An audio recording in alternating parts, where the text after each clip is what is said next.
Olá pessoal, tudo bem? Nós vamos falar sobre marketing e nós temos estudado essa disciplina ao longo desse semestre. Antes de entrarmos necessariamente em conceitos, né, explicar o que é o marketing, eu queria perguntar por que estudar marketing, né? Eu quero dizer que com o acirramento da concorrência em vários setores da economia, as empresas passaram a esforçar-se cada vez mais para comercializar seus produtos de maneira mais eficiente. Por que estudar marketing? E quais consequências do nosso estudo? Primeiro, mais do que nunca, a exposição de todos os indivíduos ao marketing é cotidiano, tem sido de forma muito intensa. Nós estamos sendo bombardeadas pelo marketing durante todo o dia e todos os dias. Então, segunda, ocorre a quase todo momento essa vivência com o marketing, seja através de rádio, TV e internet. Terceiro ponto, tal exposição diária permite o convívio com as novas ou várias técnicas existentes no marketing, que são utilizadas por diversas pessoas. Isso desperta a curiosidade de muitas outras.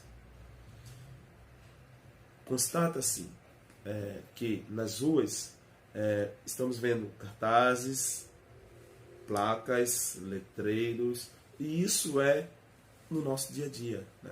Nós podemos observar nas grandes capitais, metrópoles, como existem cartazes, letreiros, fazendo divulgação. Mas marketing é muito mais do que isso. Hoje, caminhões transportam mercadorias de várias origens, né, para vários destinos. Em casa, nós escutamos rádio e lá ouvimos a divulgação, ouvimos muita coisa do marketing. Assistimos à televisão, programas de TVs que constantemente utilizam-se do marketing. Anunciam diversos produtos e serviços através daquele programa. Os comerciais, né? Nos escritórios ou em casa. Pessoas recebem visita de representantes, de vendedores. E o marketing está embutido nessas ações. Alguns estudos, só para que vocês possam ter a noção, comprovam que certos produtos possuem 50% de seus preços alocados às despesas de marketing. Ou seja, 50% do valor ou dos valores dos produtos, 50% corresponde ao marketing. Isso significa dizer que a metade do preço que o consumidor paga é direcionada para a promoção e de seu bem-estar. Ora, como esse elevado percentual é dirigido às atividades de marketing, é fácil constatar a sua importância. Portanto, uma das razões para estudar marketing é a sua grande participação na vida diária dos consumidores. Isso eu já falei e nós podemos constatar de forma muito fácil, né? Considerando a sua importância na vida moderna, a falta de conhecimento a respeito do assunto ainda é expressiva. Ou seja, muita gente, mas muita gente mesmo, não conhece o marketing, não utiliza o marketing para promoção, para promover sua marca, a sua empresa, os seus produtos ou os seus serviços, né? No Brasil, após alguns anos, muita gente ainda pensa que marketing significa apenas vendas ou somente propaganda, né? Entre outras ideias que as pessoas têm. Mas um pouco da origem, né, do marketing no Brasil. Como aconteceu isso, né? Então vamos ver agora a história do marketing no Brasil.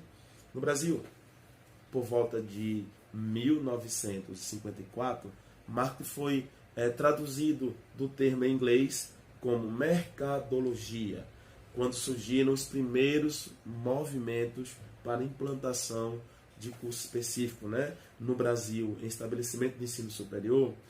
E aí o nome, a expressão foi adotada, né? Entretanto, o termo em inglês, marketing, né, a expressão adotada aqui no Brasil foi marketing, em 1954. No entanto, o termo em inglês significa ação no mercado, né, com uma conotação dinâmica e não simplesmente de estudos de mercado, né, como a tradução sugere, ou seja, é muito mais amplo esse conceito, né? Então, para entendermos o significado de marketing, o ideal é começar com a definição clássica da literatura mercadológica.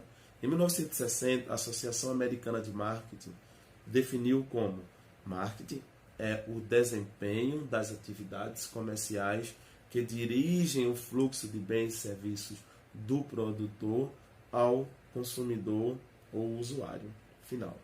Apesar de várias críticas, né, a esta definição, por não ser completa, conforme veremos nessas aulas, né, hoje e posteriormente, nas demais aulas, ela será inicialmente adotada por satisfazer o aspecto operacional da administração de marketing.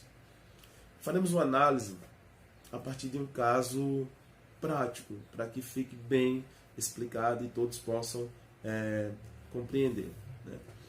Vamos estudar o caso de uma empresa que procurou comercializar seus produtos sem considerar o mérito das estratégias utilizadas, né? A Vespa foi uma motoneta, faz tempo, né, que fez muito sucesso nos anos 50. Eu e nem você ainda era nascido. Mas o produto ele foi relançado no Brasil e os dirigentes da empresa apresentaram seus planos à imprensa. O produto era econômico e, em comparação com as motos, a Vespa apresentava 3 tipos de vantagens. Em primeiro lugar, estava o design prático e cômodo, que oferecia maior espaço para pequenas cargas, sendo o único veículo de 2 rodas com lugar para estepe, né? Isso era um diferencial desse produto, tá? O consumo era extremamente baixo e o motor facilmente acessível.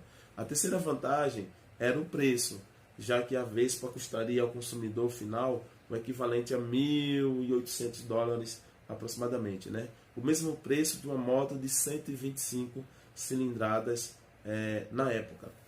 Com a referência à distribuição à empresa, a empresa montou uma rede, tá?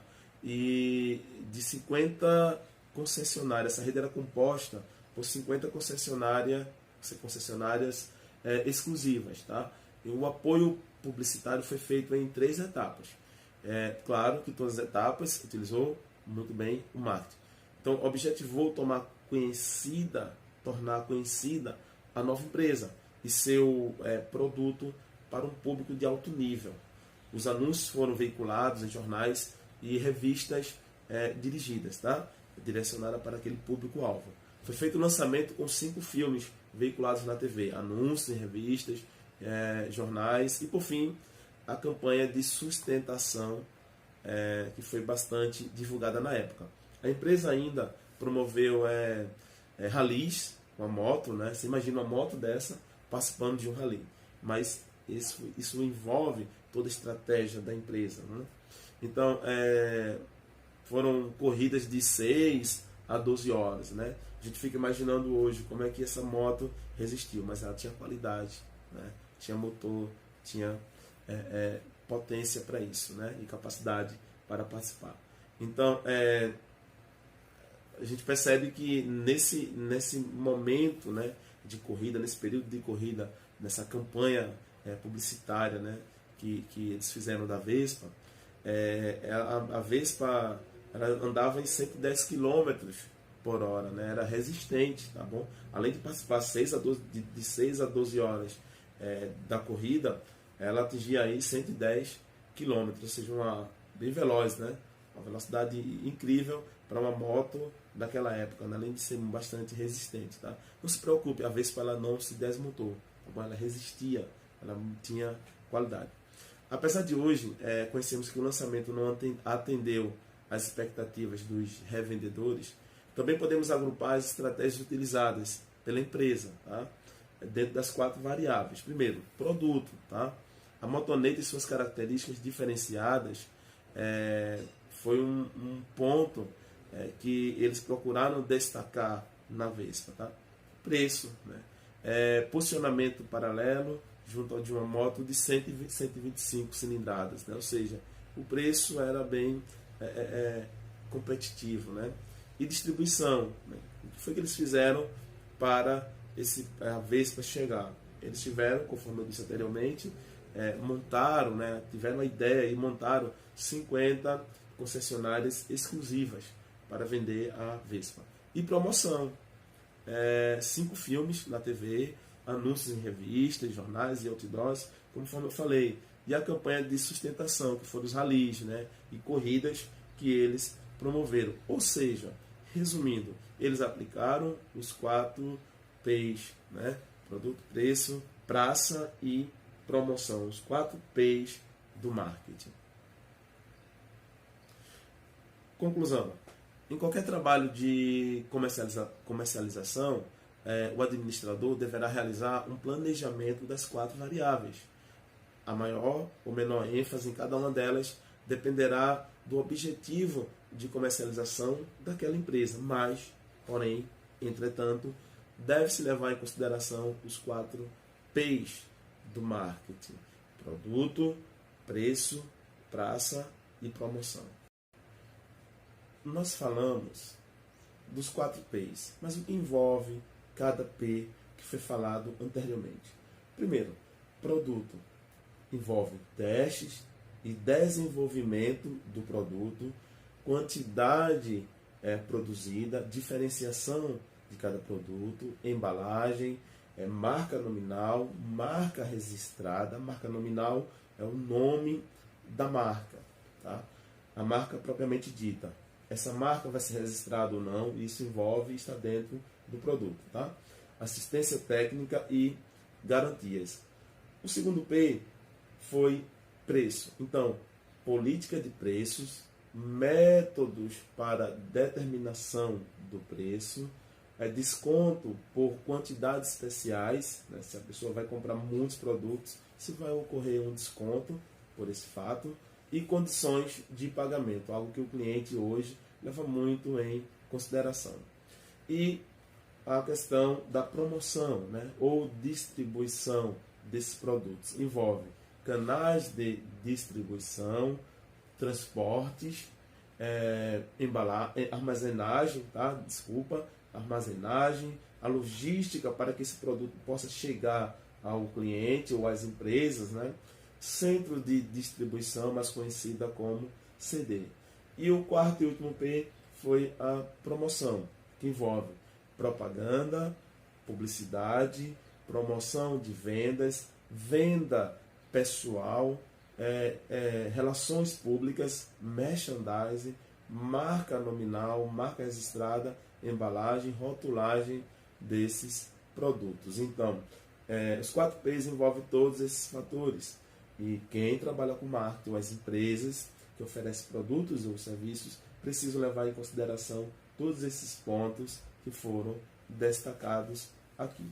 Então, conforme o quadro anterior, as decisões do produto incluem decisões sobre desenvolvimento, qualidade, marcas, etc. Então, todas pertencem ao mesmo grupo. Quando o administrador planejar todos os subitens, né, dos 4 grupos que foram abordados, né, ele deve fazer uma abordagem de acordo com o objetivo de comercialização. Assim, ele terá o composto de marketing planejado. Tá? Exatamente por exercer certo controle no planejamento, esses itens ou subitens precisam ter as suas variáveis controladas. Nós não podemos distanciar, não podemos desprezar, tá, esses instrumentos do marketing e nem deixar de levar em consideração todas as variáveis pertencentes a esse grupo.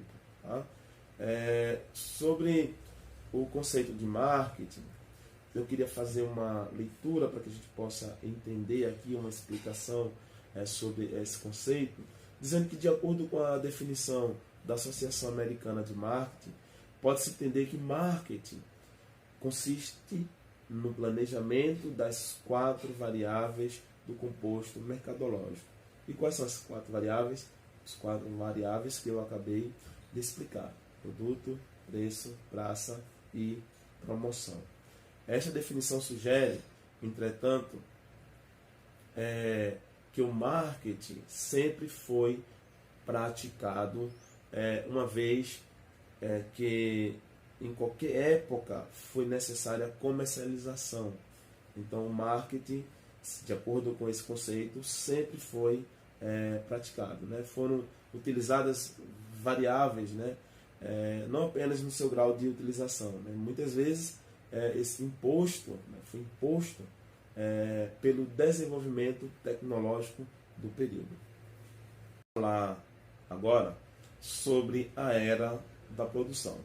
Nesta etapa, a demanda era maior que a oferta, ou seja, tínhamos muitas pessoas procurando determinados produtos e a oferta era muito pouca, tá? Não tinha, o mercado não dava conta da procura, ou seja, isso se chama a lei da oferta e da demanda, né? Onde as pessoas estão procurando muito os produtos, mas os produtos não estão à disposição.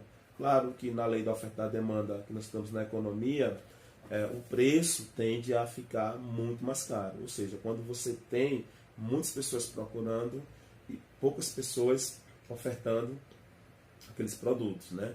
Então, no marketing, no início, também ocorreu assim. No início, nessa era, a era da produção, as pessoas produziam pouco, tá? Mas existia uma demanda muito grande por esses produtos, tá? Então, com a Revolução Industrial, fazendo aqui uma revisão de TGA, de Introdução ao Curso Técnico, com a Revolução Industrial apareceram as primeiras indústrias organizadas, aplicando a administração científica de Taylor. E a produtividade aumentou, tá? A produtividade aumentou, porque agora a produção deixou de ser praticamente 100% artesanal para se tornar uma produção industrial. Então, quando nós tínhamos aquela produção mais artesanal do que industrial, ocorreu isso na era, né, no início dessa era da produção. As pessoas procuravam no seu produto, mas agora não. Quando chegou as indústrias, as empresas passaram a produzir muito mais e atender à demanda. Então, eles utilizaram os conceitos de Taylor, né? Aplicaram a administração científica de Taylor, né? Por isso, a produtividade aumentou, né? Porque passou a ser de forma industrializada, a produção muito maior, né? Assim mesmo, a ideia dos empresários e a disponibilidade de recursos eram fatores determinantes na comercialização, tá? Que não poderia ser deixado de lado também. Então, na era de vendas, eu falei da era da produção. E na era de vendas? Ocorreu em 1930. Nessa época, começaram a surgir os primeiros sinais de excesso de oferta. Os fabricantes desenvolveram-se e produziram em série. Não só aquela produção em série, né? Produção em massa. Portanto, a oferta passou a superar a demanda. Agora nós temos algo que foi o contrário, né? Antes, na era da produção, muita demanda e pouca oferta. Nessa era, não. Na era de vendas, as empresas aprenderam, se desenvolveram e passaram a produzir muito mais. Então agora nós temos o excesso. Muita oferta e a demanda era bem menor. Tá? E o que ocorreu? Tá? A oferta passou a superar a demanda e os produtos acumulavam-se em estoques. Algumas empresas começaram a utilizar técnicas de vendas, né, bem mais agressivas. E a ênfase na comercialização das empresas dessa época era totalmente dirigida a vendas, né, às vendas. Então, agora, quando você passa a ter um estoque, essa foi a concepção deles, agora começou a ocorrer também a preocupação, o que fazer com o estoque. Então, aí os esforços foram dirigidos, né, para as vendas. Vamos vender, não podemos formar estoque. E aí chegamos em 1950, que foi a era do marketing. A era do marketing acontecia em 1950. A partir de 1950, os empresários passaram a perceber que as vendas a qualquer custo não era uma forma de comercialização muito correta. Ou seja, o importante não era só vender, vender, vender. Entende? As vendas não eram constantes. O importante era a conquista e a manutenção de negócios. Não é só vender e se livrar, né? Me livrei do produto, né? Vender, conseguir um cliente. Mas agora não. Nessa era do marketing, a importância era conquistar e manter os negócios com aquele cliente ao longo prazo, né? Ao longo do tempo, né? Mantendo relações permanentes com os clientes. Nessa época passou a existir uma valorização maior do consumidor. É aquilo. Se eles não valorizam aquele consumidor, vem o seu concorrente e passa a valorizar. Por isso que nós precisamos estar focados e olhando muito para os nossos consumidores, nossos clientes. Porque se você não valoriza, se você vende, mas não mantém aquele cliente, o concorrente vem e leva. Então, essa época, a era do marketing, ela é caracterizada por esses aspectos, né? Por essas ações ou atitudes. Tá? Todos os produtos deveriam ser vendidos a partir da constatação dos seus desejos e necessidades. Né? Outro ponto a se destacar dessa era. O cliente passou a dominar o cenário da comercialização como um dos caminhos para a obtenção de melhores resultados. Né? Estava determinado o conceito de marketing a partir dessa era, em que o consumidor passava a ser considerado rei, né? Então, o centro das atenções.